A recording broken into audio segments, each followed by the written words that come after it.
안녕하십니까. 저는 한국 UBF 대표 김모세 목자입니다. 오늘 광주 칠부의 형제 자매님들, 목자님들과 함께 이렇게 영상으로나마 예배를 드리게 되어서 감사합니다. 코로나19라는 아주 엄중한 상황 속에서, 그리고 더운 날씨 속에서 하나님 역사를 섬기시고 또 말씀을 배우느라고 수고하시는 모든 분들께 감사드립니다. 저와 광주 칠부와의 관계는 어찌 보면 좀 남다른 데가 있습니다. 제가 원하시는 문제들을 속 시원하게 해결해 드리지 못해서 항상 죄송하고 또 한편으로는 마음이 무겁기도 합니다. 그럼에도 불구하고 부족한 저를 이렇게 귀한 예배에 초청하셔서 말씀의 은혜를 함께 나눌 수 있도록 기회를 주신 것에 감사드립니다. 하나님께서 오늘 말씀을 통해서 우리 광주 칠부 목자님들과 현대자매님들에게 은혜를 풍성히 허락해 주시기를 간절히 기도합니다. 오늘 말씀의 제목은요, 하나님께 가까이함이 내게 복이라입니다. 요절 말씀은 28절 말씀입니다. 다 같이 한 목소리로 읽어보겠습니다. 자, 하나님께 가까이함이 자, 시작. 하나님께 가까이함이 내게 복이라. 내가 주 여호와를 나의 피난처로 삼아 주의 모든 행적을 전파하리이다. 자, 기도할까요? 거룩하시고 은혜로우신 하나님 아버지, 죄로 망할 수밖에 없었던 저희들을 불쌍히 여기시고 독생자 예수님을 보내어 주셔서 구원하여 주시고 하나님의 자녀가 되게 하신 것을 감사합니다. 이 땅에 사는 동안 열심히 주님을 배우며 섬기게 하신 것을 감사합니다. 하나님 아버지, 날이 갈수록 하나님을 아는 지혜가 저희 심령에 풍성할 수 있도록 도와주시옵소서. 하나님 아버지, 이 시간 하나님께 가까이 함이 내게 복이라는 말씀으로 함께 은혜를 나누고자 합니다. 성령께서 함께하여 주시옵소서. 예수님의 이름으로 기도하였습니다. 아멘. 여러분은 우리가 보는 성경책 제일 가운데 있는 책이 어떤 것인 줄 아십니까? 바로 시편과 잠언 말씀이죠. 시편은 여호와여 하면서 시작해서 자기 탄식과 기도와 감사 그리고 찬양이 가득합니다. 또 이것에 비해서 잠언은 주로 내 아들아 하면서 세상을 살아가는 우리의 지혜가 어때야 되는가를 말해주고 있습니다. 그러니까 시편은 하나님께 나가서 자기 말을 하는 것이라면은 이 잠언 말씀은 하나님께 나가서 그 말씀을 듣는 것이다. 이렇게 좀 대조되는 면이 있습니다. 저는 우리가 이 두 권의 책을 자주 읽으며 말하고 듣고 말하고 듣고를 반복할 때 우리의 영성이 그만큼 깊어진다고 생각합니다. 자, 그런데 시편 중에서 가장 가운데 있는 말씀은 또 무엇일까요? 그것은 바로 오늘 우리가 함께 살펴볼 73편입니다. 자, 그런데 이 73편은요, 다른 시편과는 조금 다른 점이 있어요. 보통 시편은 여호와여 하면서 하나님의 이름을 부르고 그 다음에 여러 가지 탄식을 하죠. 그 다음에 신앙 고백을 하고 또 하나님 어떻게 해주십시오 하고 이제 탄원하는 게 나와요. 그 다음에 또 믿음을 회복하고 하나님께 감사하고 찬양합니다. 그런데 이 시편 73편은요, 다른 시편과는 달리 탄원 부분, 하나님 어떻게 해주십시오 하는 이런 부분이 없습니다.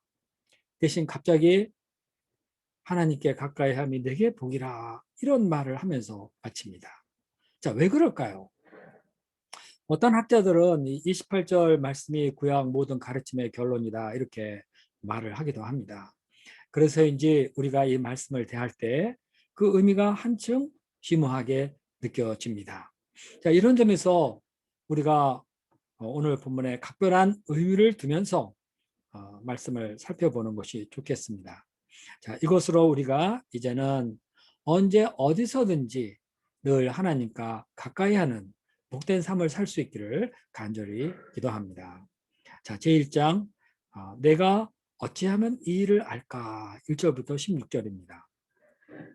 자, 이 세상을 사는 우리 그리스도인들은 항상 기쁨과 감사로만 살지는 못합니다.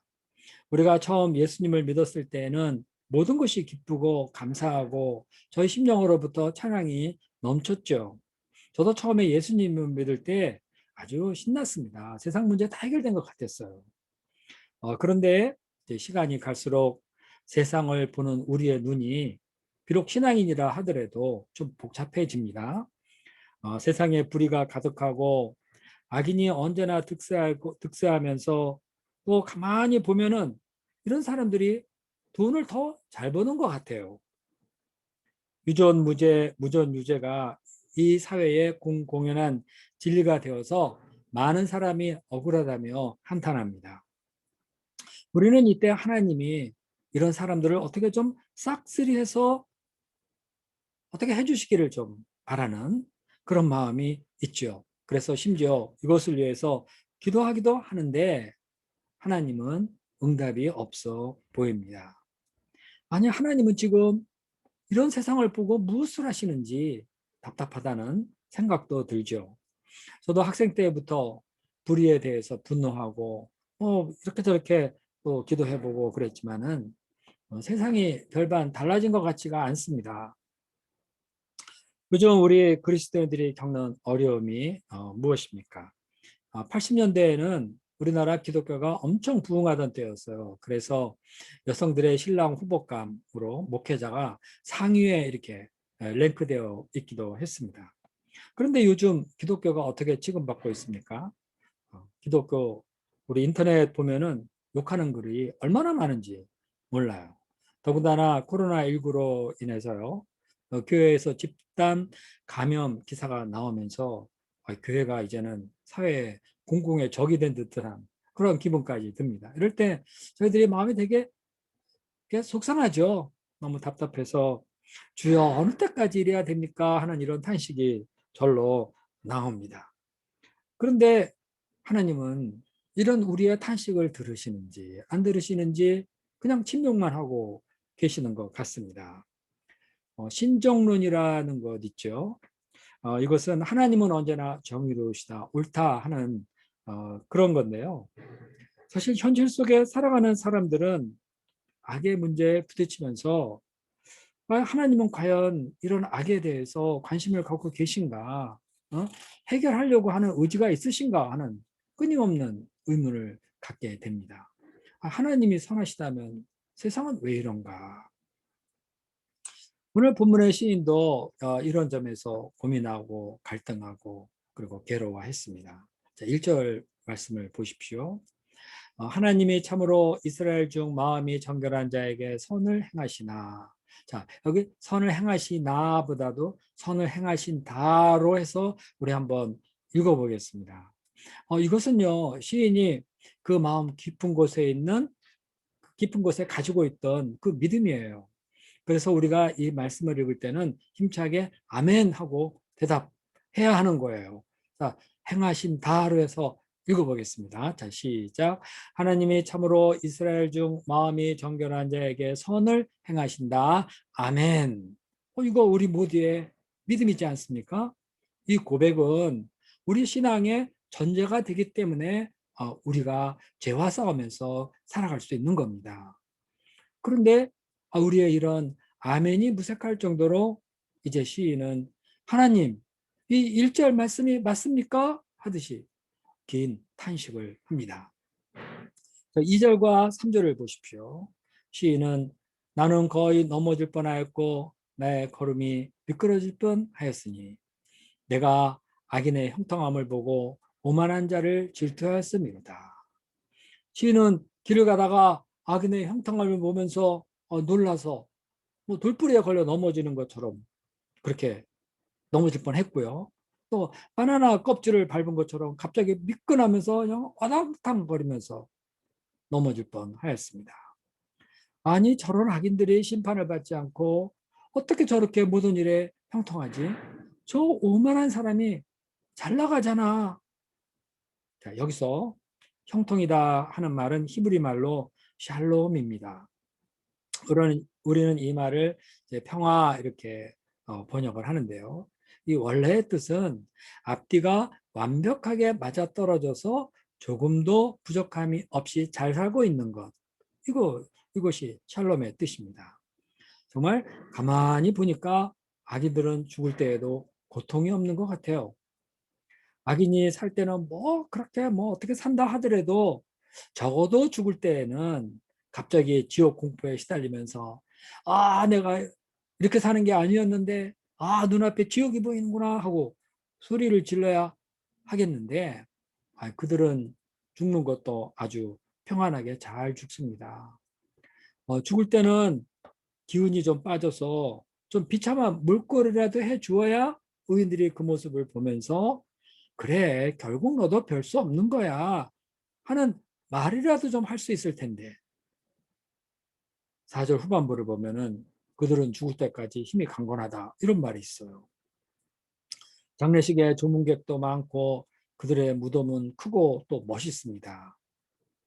그들에게는 사람이 당하는 고난이나 재앙이 없습니다. 파산을 당하거나 아무 것이라도 좀 힘든 것, 좀 힘들어 고생하는 모습을 보여주어야 우리가 좀 위로를 받을 텐데 그게 아닌 거예요. 아무리 때를 기다려도 그들에게는 아무런 일도 일어나고 있지 않습니다. 또 이런 사람들은요, 번쩍거리는 교만의 목걸이를 하고 다닙니다. 6절을 보면 강포가 그들의 옷이라 이런 말이 있는데 그들은 갑질하는 것이 완전히 몸에 배어 있습니다. 얼마 전에 한 재벌의 총수 부인께서 회사 직원들에게 화분을 내던지면서 폭행을 해서 그 교만과 강포가 이만저만이 아니었어요. 그래서 기사회까지 나기까지 하였습니다. 자, 7절을 보십시오. 그들은 먹고 싶은 대로 모든 것을 먹어서 살쪄서 눈이 솟아 있었다. 이렇게 말을 하고 있습니다. 그들은 또 돈을 벌어도 자기가 계획하고 예상한 것보다도 훨씬 더 많이 벌어들입니다.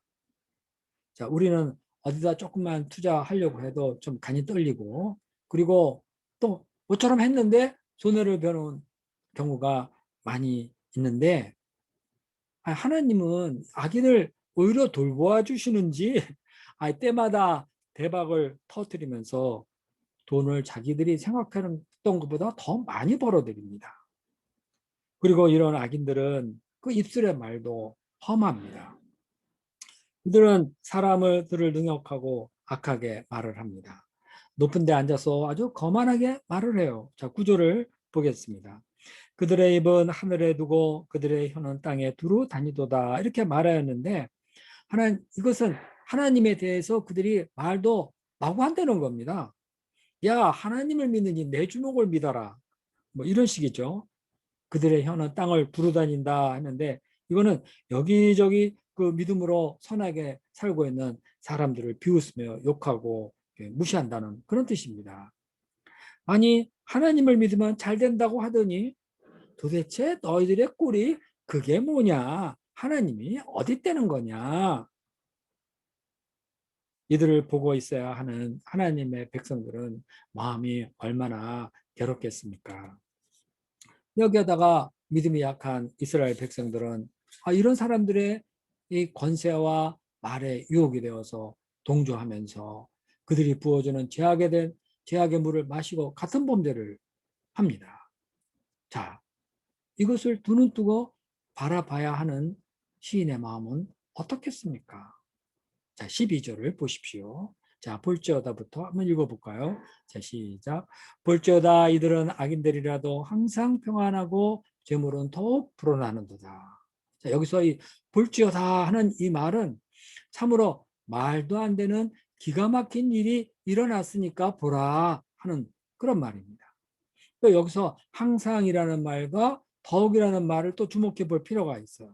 그들은 항상 평안하고 더욱 불어납니다. 도대체 하나님은 지금 무엇을 하고 계신 걸까요? 성경은 분명히 악인을 멸망하고 그의 말씀을 따라 사는 사람들이 하나님의 복을 누린다 이렇게 말하고 있는데 이건 도대체 아무리 생각해도 또 생각해도 이해할 수가 없습니다. 자기가 이제까지 마음을 정결하게 하고 선을 행하며 자기 손을 씻어서 나는 무죄하다 할 만큼 열심히 신앙생활을 했는데 이게 다 헛되게 여겨지는 겁니다. 사람은 의를 사모하는 존재지요. 의의를, 의의를 이루고 싶어 하고요. 의의를 자랑하고 인정받고 또 그러고 싶어 하는 아주 고귀한 존재입니다. 자기의 의의가 무시를 당한 것 같으면은 살맛이 안 나는 그런 존재예요. 우리 목자님들은 우리 양들이 열심히 하나님 앞에서 믿음의 선한 싸움을 싸우고 의롭게 살고자 애쓸 때 그거를 보고 모른 척하고 하고 지나가고 관심도 없으면요 양들이 기운이 빠져요. 뭔가 자기가 하나님 앞에서 투쟁하는 거 목자님이 인정해주고 격려해주기를 바래요. 그래서 우리가 인정해주고 격려해주면은 양들이 힘을 내고 잘 성장하는 거지 않습니까?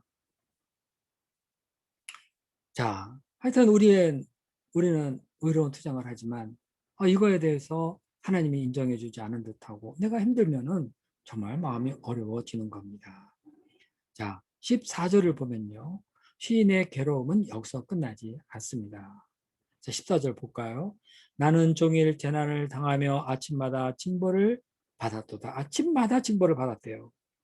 물론 본문의 시인도 사람이니까 부족한 점이 있겠지요. 그래서 하나님이 징벌을 주실 수도 있습니다. 그런데 아기는 샬롬하고 믿음으로 살고자 애쓰는 나는 왜 아침마다 일어나면은 눈을 뜨면 징벌을 받아야 되는 겁니까? 자, 이 정도면요. 이제 의인도 열받아서 감정대로 말을 마구하고 싶어지는 겁니다. 아니, 하나님이 도대체 어디 계셔? 믿으나 안 믿으나 다 똑같잖아. 야, 너희들 열심히 믿지 마. 그런데 정말 이렇게 말한다면은 주의 아들들, 젊은 세대들에게 악영향을 미칠 게 아닙니까? 15절 말씀이 그거예요. 그래서 그는 이런 말을 차마 할 수 없어서 꽉 참고 있는 거예요. 이런 시인의 머리가 얼마나 아프겠습니까? 16절을 보십시오. 내가 어찌하면 이를 알까 하여 생각한즉 그것이 내게 심한 고통이 되었더니 시인은 멘붕 상태에 빠져버린 것 같아요. 이럴 때 시인은 어디로 갔습니까? 고통스럽다, 머리가 아프다 하면서 두통약을 사러 약국에 갔습니까? 아니면은 머리 식힌다면서 멀리 여행을 떠났습니까? 아니면 에라 모르겠다 이놈의 세상 될 대로 되라 하면서 방바닥에 누워버렸습니까?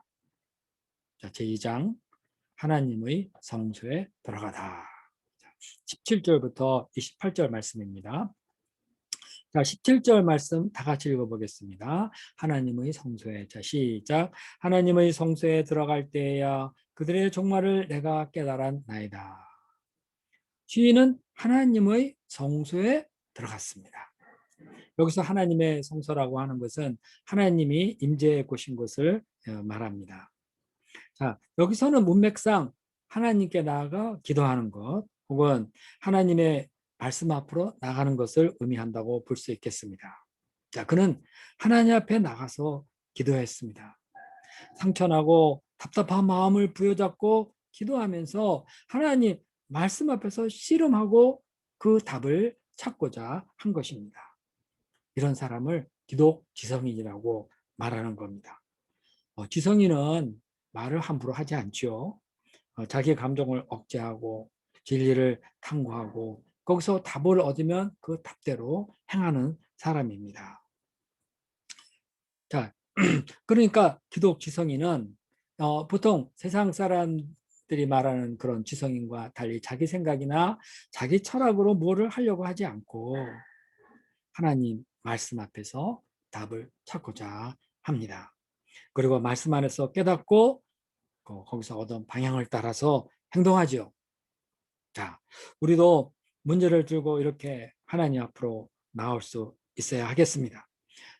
과연 기독 지성인답게 하나님의 성소에 나아가서 기도하고 하나님의 말씀을 읽고 생각하고 또 생각하고 그러면서 하나님의 음성을 들을 수 있어야 하겠습니다. 과거 우리는 죄로 인해서 하나님과 단절된 상태에 있었죠. 하나님과 우리 사이에 그런데 하나님께서 성소를 만들어 주셨습니다. 자, 그것이 무엇이죠? 바로 예수 그리스도, 중보자 예수 그리스도이십니다. 우리가 우리의 성소 대신 예수님께 들어가 기도할 적에 하나님께서 은혜의 보좌에서 우리의 기도를 다 들어주시고 그리고 말씀하여 주십니다. 자, 하나님은 택한 자기 백성들을 사랑하십니다. 하나님은 우리가 어떤 문제로 속상해하고 머리 아파하고 짜증을 낼 때도 있고 뭐 그렇더라도 이 답답한 마음을 가지고 하나님께 나가기만 하면은 하나님은 언제나 웰컴, 잘 왔다 그러시면서 마음으로 뜨겁게 환영해 주십니다. 하나님은 언제나 거기서 기다리십니다. 하나님은 나도 안다. 네가 얼마나 힘들어하는지 나 다 안다 하시고 위로해 주시면서 우리 말에 귀 기울여 주십니다. 자, 이렇게 했을 때 그 결과가 어땠습니까? 자, 그들의 종말을 내가 깨달았나이다. 자, 여기서 말하는 것은 그들의 종말은 악인들의 최후, 이것이 어떻게 될 것인지 이것에 대해서 내가 하나님의 음성을 들었다는 것입니다. 내가 어쩌면 일을 할까 하던 그의 고뇌는 이제 마침내 깨달음으로 바뀌었습니다. 자, 그러면 악인들의 종말이 어떠합니까? 18절 말씀을 보십시오. 하나님은 악인들이 예상치 못한 길에서 호련히 미끄러져 파멸에 던지십니다.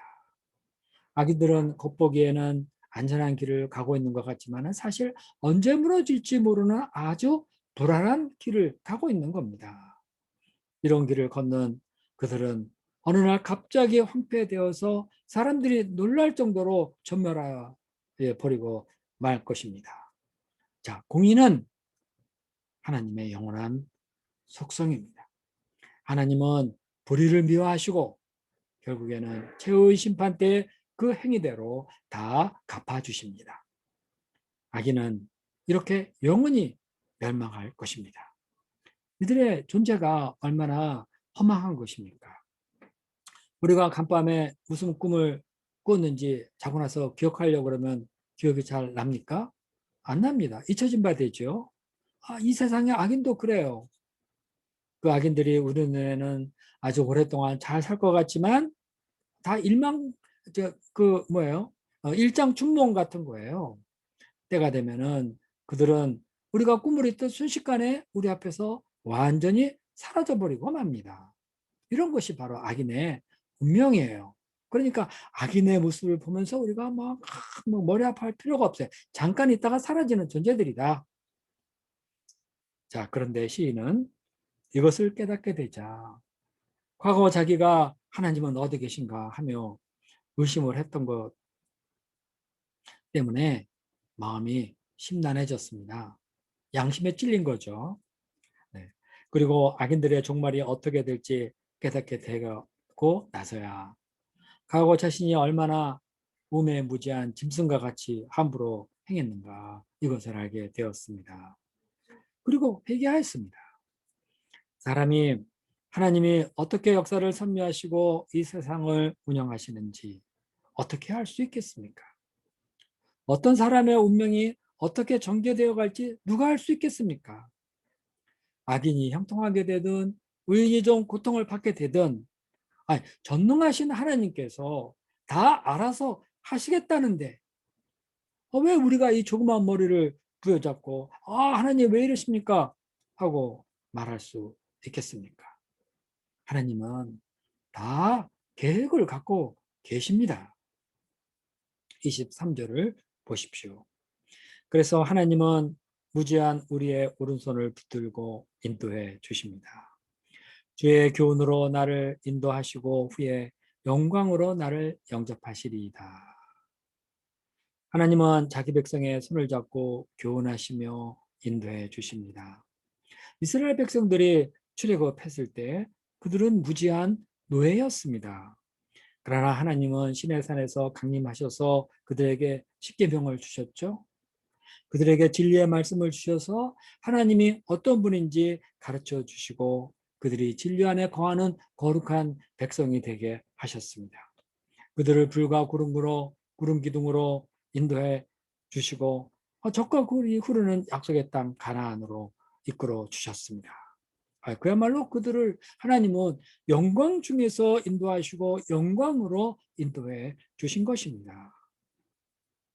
지금도 하나님은 우리를 말씀으로 인도하시고 역사를 배우게 하시고 교훈하여 주십니다. 주께서 이렇게 교훈하시고 인도하시니 우리는 날이 갈수록 하나님을 아는 지식에서 성장해 나가게 되어 있습니다. 우리가 매주 성경 공부를 하고 함께 토론하고 배우고 또 배우면서 실제 우리가 많이 똑똑해졌습니다. 이제까지 성경 공부해 보신 분들 한번 생각해 보세요. 과거보다 자기가 지금 얼마나 똑똑해졌는가. 진리의 말씀을 배우고 토론하고 소감 쓰고 막 이러니까 똑똑해질 수밖에 없어요. 그러지 않은 사람들은 세상 살아가는 거 이렇게 보면 참 어리석죠. 우리는 그게 이러면 안 된다, 어떻게 한다 다 보이지 않아요. 그리고 대화 가운데도 우리는 아주 지혜롭게 말을 잘 할 수가 있습니다. 자, 이렇게 성경 공부를 통해서 우리를 인도하시고 교훈을 주시는 하나님께 우리가 감사해야 되겠습니다. 매우 매주 꾸준하게 성경 공부하는 거, 이것이 참으로 복인 줄 깨달았고 열심히 성경 공부할 수 있기를 기도합니다. 자, 이제 시인은 하나님을 높이 찬양합니다. 다 같이 25절, 26절 말씀을 읽어볼까요? 하늘에서는, 자, 시작. 하늘에서는 주 외에 누가 내게 있으리요? 땅에서는 주밖에 내가 사모할 리가 없나이다. 내 육체와 마음은 쇠약하나 하나님은 내 마음의 반석이시요 영원한 분기신이시다.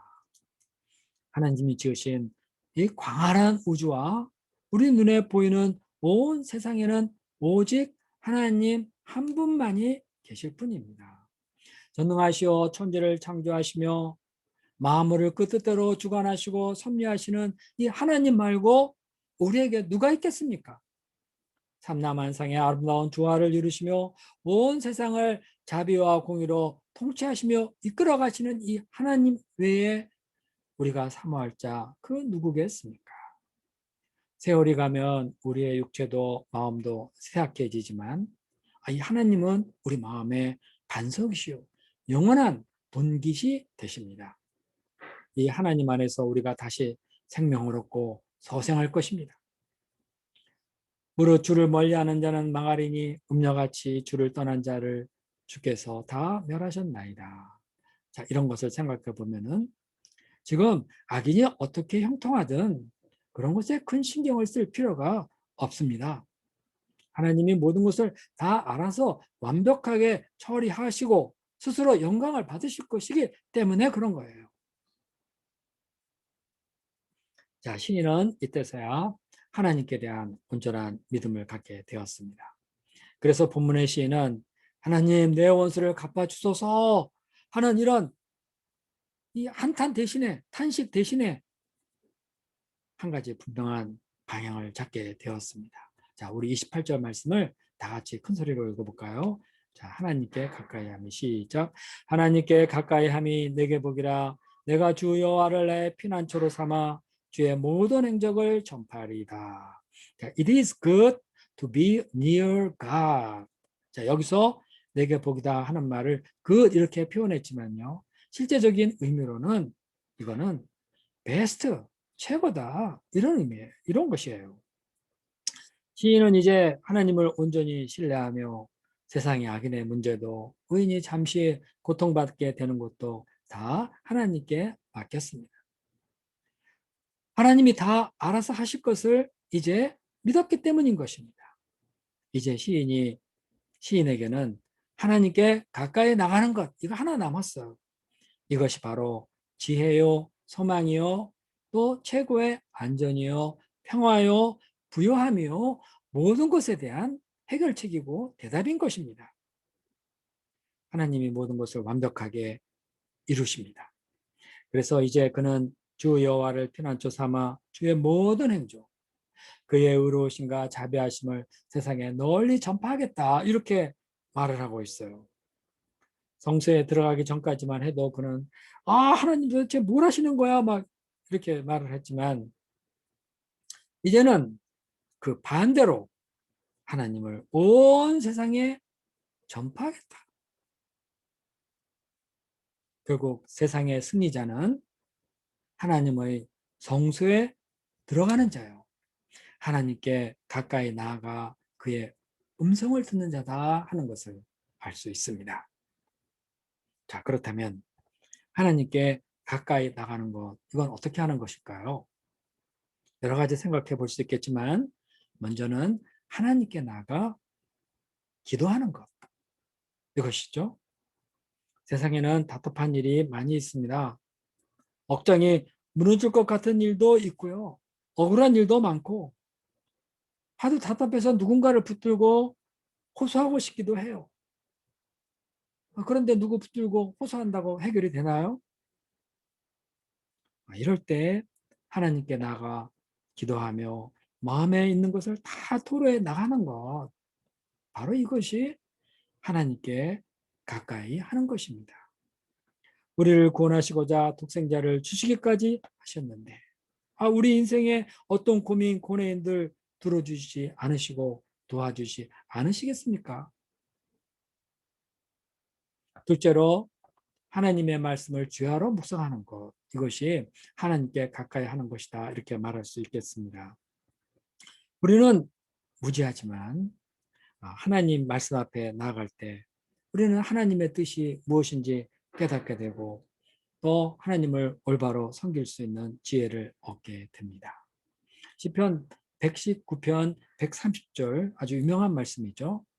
자, 주의 말씀을 열면 빛이 빛이요 무둔한 사람들을 깨닫게 하나이다. 세상에 어떤 책보다도 요즘은 스마트폰 많이 들여다봐요. 그리고 유튜브도 많이 보죠. 네. 뭐 이런 거 재미는 있을지 모르지만 그러나 하나님 말씀 앞으로 나아가는 것, 이것이 지혜면서도 하나님께 가까이 하는 것입니다. 자, 셋째로 그 말씀을 따라 믿어 순종하는 것입니다. 어떤 사람은 성경 공부만 열심히 하지만 도무지 실천을 안 해요. 이스라엘 백성들이 멸망한 이유가 뭐죠? 첫째, 우상 숭배. 둘째, 하나님이 가난한 자, 또 과부, 나그네 이런 사람들을 잘 돌봐야 된다 이렇게 얘기를 했는데 말씀만 알지 도무지 실천을 안 해요. 그래서 이스라엘이 불의했던 겁니다. 하나님이 진노하셔서 그 나라를 망하게 하고 다 멀리 포로로 끌려가는 훈련을 받게 하신 것이죠. 거룩하다 하는 것은요, 배운 하나님의 말씀을 그대로 순종해 나갈 때, 우리 레기 보면은 그거 나와요. 거룩하다 하는 게 뭐냐? 제가 지금 말씀하신 대로 가난한 자, 과부, 고아 이런 사람을 돌보는 것. 그러면서 나는 너희 하나님 거룩한 여호와니라 이렇게 말을 하고 있어요. 자, 그러니까 하나님의 말씀에 순종해 나가는 것. 이것이 하나님께 가까이 하는 것이다. 자, 야고보서에 이런 말씀이 있습니다. 하나님을 가까이 하라. 그리하면 너희를 가까이 하시리라. 자, 야고보서 5장 8절 말씀입니다. 자, 생각해 보면은 저의 삶도 하나님을 멀리 할 때와 하나님을 가까이 할 때도 크게 구분됩니다. 저는 원래 하나님과 멀리 떨어져 있던 사람이었습니다. 하지만 이렇게 살아갈 때 저는 제 삶의 뿌리를 못 찾고 허무주의자로 살 수밖에 없었습니다. 저는 인생의 의미를 찾지 못하고 방황하면서 늘 죽음에 대한 두려움과 불안 속에서 살았습니다. 저는 이 문제를 해결하고자 책을 가까이 했습니다. 전 대학교 들어갈 때 내가 대학 졸업할 때까지 1000권의 책을 읽고 졸업하겠다. 이런 생각을 했어요. 근데 제가 아무리 계산해봐도 1000권은 읽을 수가 없을 것 같아요. 어쨌든 그래도 나는 지성인인데 뭔가 이 문제에 대해서 진지한 고민을 좀 해봐야 되지 않겠는가 하면서 책을 읽고자 했던 것이죠. 그러나 아무리 멋있고 그럴듯한 철학적 사변을 접해도 저희 내면은 여전히 허무의 세력에 시달리기만 했습니다. 대학을 다닐 때는 유신 반대를 외치며 데모하다가 제적되었습니다. 이 때문에 저는 강제 입영을 3번이나 당했어요. 저는 그 당시 폐결핵을 심하게 앓고 있어서 도저히 군에 갈 형편이 못 되었는데 정부는 저에게 갑종 판결을 내려가지고 입영시킨 거예요. 그 당시에는 군에 그런 식으로 끌려가서 맞아서 심지어 죽기까지 하는 사람도 있었습니다. 저도 군대 입영할 때 나는 어쩌면 죽을 수도 있다 하는 생각을 하면서 각오를 하고 좀 들어갔어요. 그리고 실제 군에 입영 딱 해보니까 그날 저녁 서울 사령부에서 아무개 들어왔느냐 이러면서 나를 확인하고 저놈 데모하다가 들어온 놈이니까 내무반 따로 배치하라고 그렇게 하는 겁니다. 저는 야 이제 뭔가가 벌어지긴 벌어지는구나 이런 생각을 하지 않을 수 없었습니다. 그러나 저는 폐결핵 때문에 아픈 사람 나와라 그래서 나갔는데 군대에서는 아픈 사람 받아들여 가지고 훈련을 시킬 수는 없는 거 아닙니까? 그래서 제가 그렇다 하니까 다시 정밀 신체 검사를 받아야 된다 그러면서 가까이에 있는 조치원 국군통합병원으로 저를 데려갔습니다. 그때 한 젊은 군의관이 엑스레이를 보고 저에게 병영 면제 판정을 내려줘서 저는 귀향할 수가 있었습니다. 그때 그 군의관이 저에게 너는 이제 군대 안 들어오게 되니까 공부 열심히 해라 하는 이런 말을 해 주었습니다. 그래서 저는 이제 군대 안 가게 되는 줄 알았어요. 그래서 나름대로 이런저런 계획을 세우고 있었는데 다시 3개월 후에 입영 통지서가 또 날아온 거예요. 저는 이때 어떻게 했어요? 야, 내 인생이 이제 한심한 운명에 걸려 들어갔구나. 이런 생각이 들어요. 저는 지난번에 들어갔던 그 부대에 똑같이 들어가서 똑같은 이유로 인해서 다시 정밀 신체 검사를 받고 똑같은 그 군의관에게 너 또 왜 들어왔니? 이러면서 그 군의관은 나에게 병정 판결을 주고 다시 귀향시켰습니다. 저는 그 군의관이 그 당시 정말 고마웠어요. 제가 이 일이 있은 지 12년 후에 선교사로 나간다고 전여한 목사님 앞에서 인생 소감을 발표할 때 전여한 목사님이 이야기를 갑자기 쭉 듣더니 그거 언제지? 하고 이렇게 저에게 물어보는데 저는 바로 그때의 그 군의관이 전여한 목사님이라는 것을 알고 깜짝 놀랐습니다. 제가 항상 이 얘기를 할 때 그 군의관 얼굴을 기억하고 있었는데 전여한 목사님께서 이걸 딱 물어보시니까 그 얼굴하고 똑같아요. 저는 그때 UBF를 다니고 있지 않았지만 예수님을 후에 예수님을 믿고 나서 그 군의관이 바로 전여한 목사님을 인 줄 알고 저는 종종 그런 생각을 하고 또 말하기도 해요. 내가 전여한 목사님 때문에 살아났다. 당시에는 그 데모하다가 이렇게 끌려온 그런 학생들은 뭐 몸의 상태가 안 좋다 하더라도 무조건 갑종에서 무조건 훈련시키는 게 그 방침이었다 그럽니다. 전여한 목사님 말씀이세요. 그런데 전여한 목사님은 그러지 않고 있는 그대로 판정을 해서 저를 내보내신 거죠. 저는 하여튼 전여한 목사님 때문에 살아났다 이런 생각을 자주 하고 있고요. 그런데 하여튼 그때 제가 현역 입영을 해서 훈련을 받게 됐다면은 뭐 몸이 상해서도 큰일이 났겠지만은 당시 방첩대로 이렇게 끌려다니면서 많이 맞고 어쩌면은 이 꿋꿋한 성격에 죽었을 수도 있겠다 이런 생각을 자주 합니다. 그런 이후에 또 저는 그 이듬해에 또 영장을 받고 그나마 좀 분위기가 완화된 가운데에서 겨우 병역을 마칠 수 있었습니다. 병역을 마치면은 전 복학이 좀 가능할 줄 알았어요. 당시 군대 갔다 오면 복학시켜준다는 그런 말이 있었기 때문에요. 그런데 학생초에 가보니까 이 정권이 바뀌기 전에는 안 될 거다. 이런 말을 하는데 그때 제가 꿈에 그리던 대학 생각이 산산이 다 부서져 버렸습니다. 나는 이제 어디서 무엇을 해야 될지 모든 것이 막막해졌어요. 제가 학생처를 나와서 어떻게 그 교문을 나오고 버스를 타고 집에 가는지 정신 차리니까 집에 와 있더라고요. 제 인생은 혼돈이요, 슬픔, 방황이고 또 운명이었습니다. 저는 그 당시에 할 수 있는 것이 없었어요. 어떻게 해서 뭐 시험을 봐서 어, 취직을 하고 그런 취직하려고 하면은 그렇게 이렇게 하다가 어떻게 이제 데모에다가 재직이 됐다는 걸 알면은 안 받아주더라고요. 할 수 없이 책을 읽고 음악을 들으면서 시간을 보냈습니다. 이 기간은 인생 광야길에 만난 스디슨 마라와도 같은 것이었습니다. 그러나 하나님은 이런 저를 불쌍히 여겨주시고 저에게 다가와서 구원의 손길을 내밀어 주셨습니다. 제가 어떻게 친구의 소개로 직장 생활을 하기 시작을 했는데 직장 다닌 지 한 달이 되던 어느 날 10월 어느 날 박 대통령이 자기 부하의 총에 맞아 죽게 되면서 그 이듬해 1980년에 저는 대학에 복학할 수 있었습니다. 저는 너무나도 감사했습니다. 대학에 복학한 후에 저는 딴 생각 뭐 하지 말고 그냥 열심히 공부하고 책을 읽자. 천군의 꿈은 여전히 갖고 있었어요.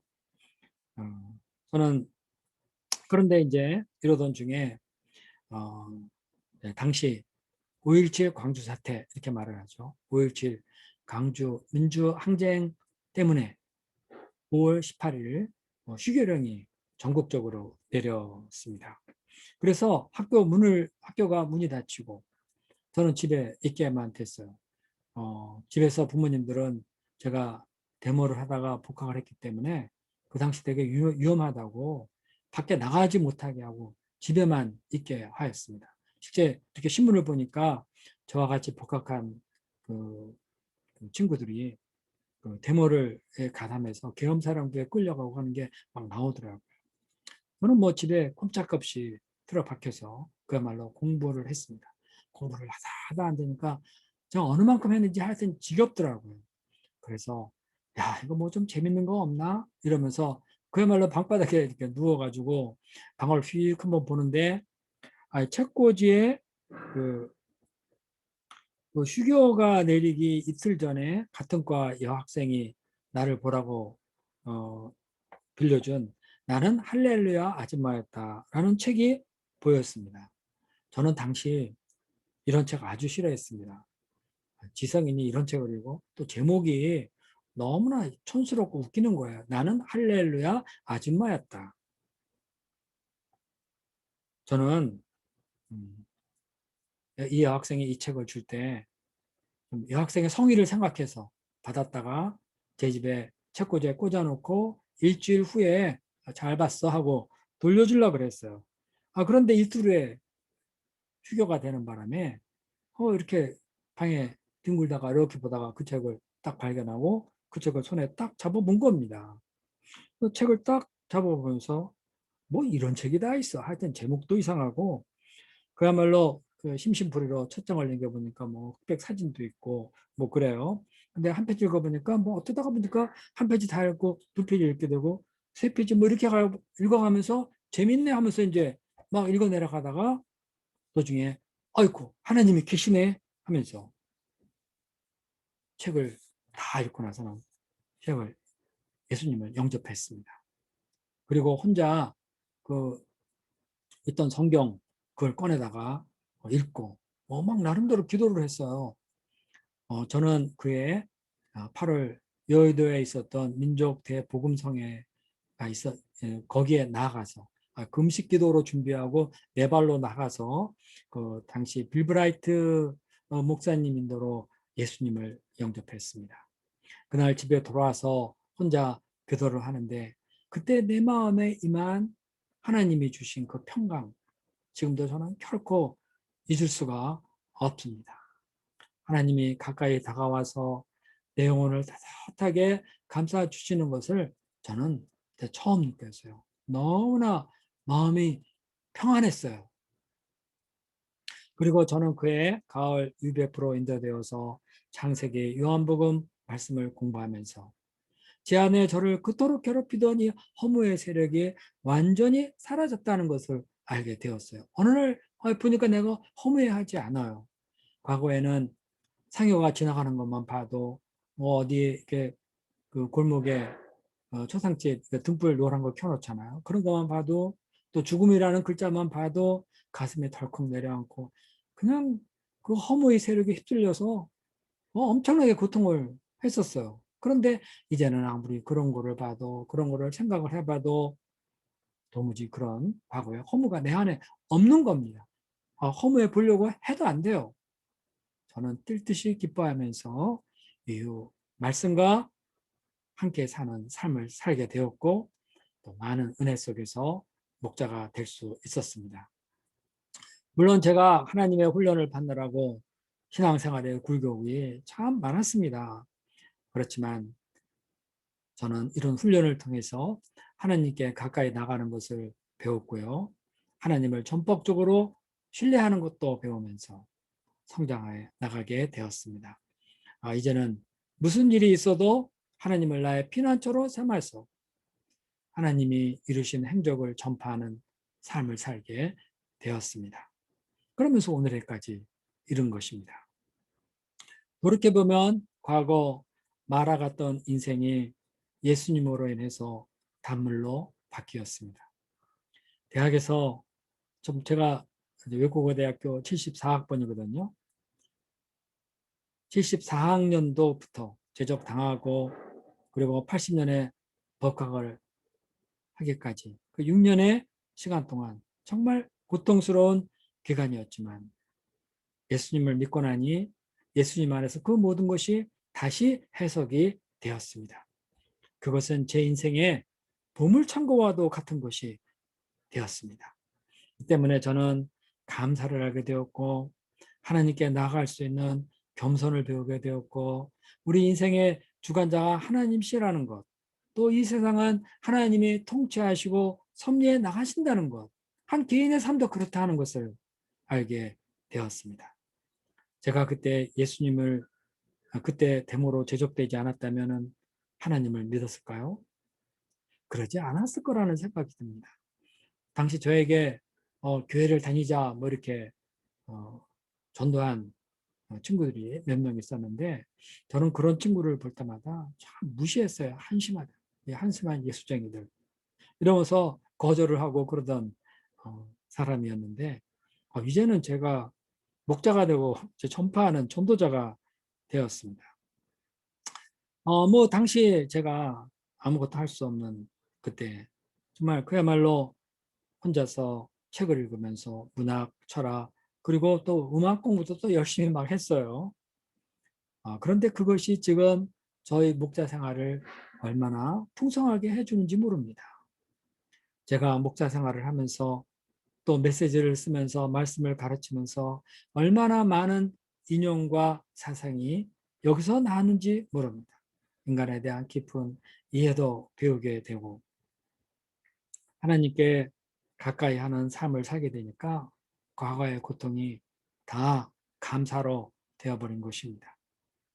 뭐 하나님을 알게 되니까 어떤 것도 과거 예수님을 믿기 이전에 그 어떤 것도 버릴 것이 전혀 없습니다.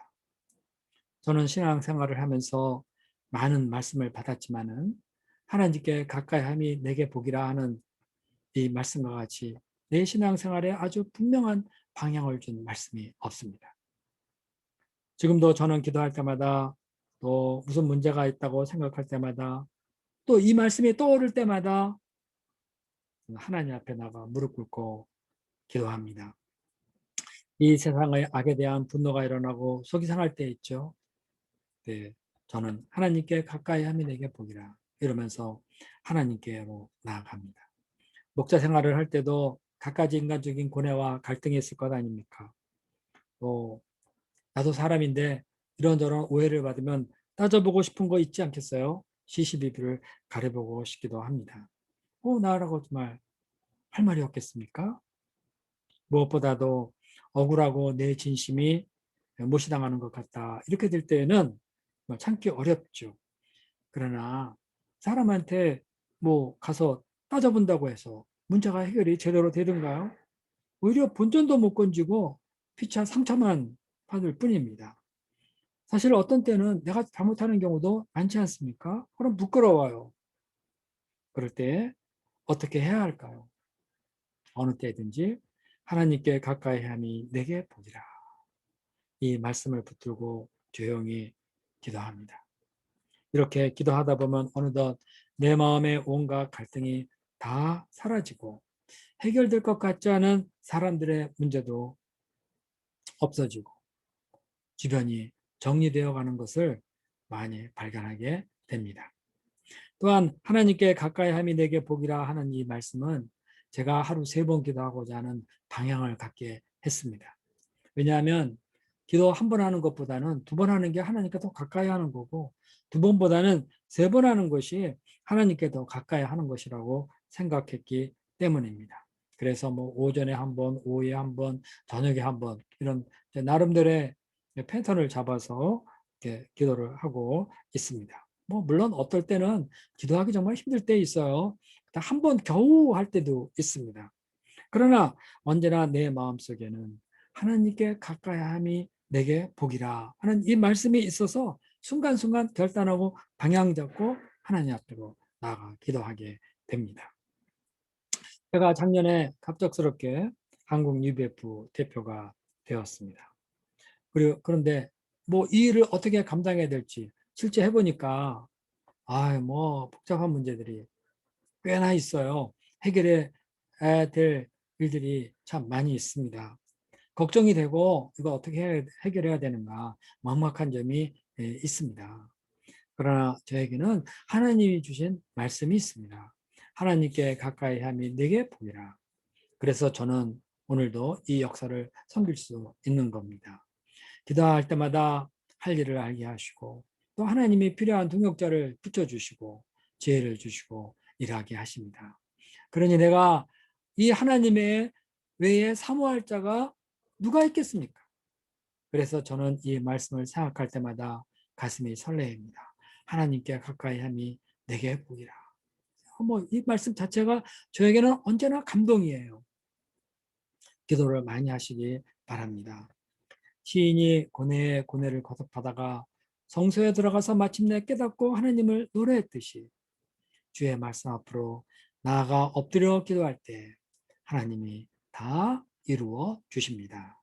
내가 기도를 하는 것이 응답이 되든 안 되든 여기에 너무 막 뭐 신경 쓸 것 없어요. 그냥 우리는 열심히 하고 하면서 하나님께 나아가면 됩니다. 그런 사람이 바로 복된 사람입니다.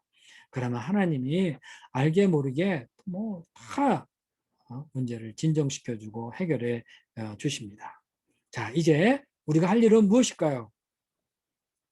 주 하나님을 우리의 피난처로 삼아서 주의 모든 행적을 전파하는 겁니다.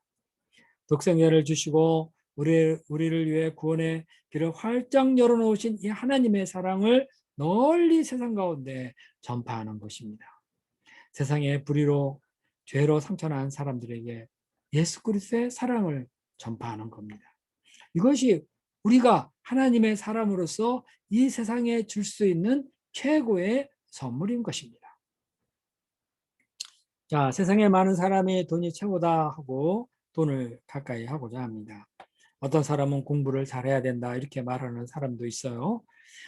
사람들은 자기 꿈을 이루고자 자기 문제를 해결하고자 가까이 하는 것들이 많이 있습니다. 그러나 이 모든 것이 어떠하든 세상 만사를 주관하고 섭리하시는 하나님을 생각하면서 무엇보다도 하나님이 나를 자녀로 택하셨다는 것, 그리고 오늘 말씀 하나님께 가까이 함이 내게 복이라 하는 이 말씀을 되뇌이면서 골방에 들어가 무릎 꿇고 기도하면 됩니다. 앞에서 언급한 것처럼 이 말씀이 구약 성경 교훈의 결론이다 이러는 학자들의 견해에 저는 동의합니다. 하나님께 가까이 함이 내게 복이라. 내가 주 여호와를 나의 피난처로 삼아 주의 모든 행적을 전파하리이다. 우리가 이 말씀을 늘 기억하면서 일생 하나님을 피난처로 삼아서 주의 행적을 세상에 널리 전파하는 믿음의 삶, 전도자의 삶을 살 수 있게 되기를 간절히 기도합니다. 자, 기도하겠습니다. 거룩하시고 존귀하신 하나님 아버지, 허물 주고 죄악된 저희들 예수님의 피로 구원하셔서 자, 이제 이 세상을 살아가면서 하나님께 가까이 하는 것이 내게 복이라 하는 귀한 진리를 깨닫게 하신 것을 감사합니다. 하나님 아버지, 세상에 저희가 여러 일을 겪지만 그러나 아버지 하나님 그런 것에 말려 들어가고 고통을 하기보다는 하나님께 방향을 잡아서 가까이 나아가 그 앞에 무릎 꿇고 기도하고 말씀을 읽고 생각하며 답을 얻는 지혜로운 당신의 자녀들이 될 수 있도록 도와주시옵소서.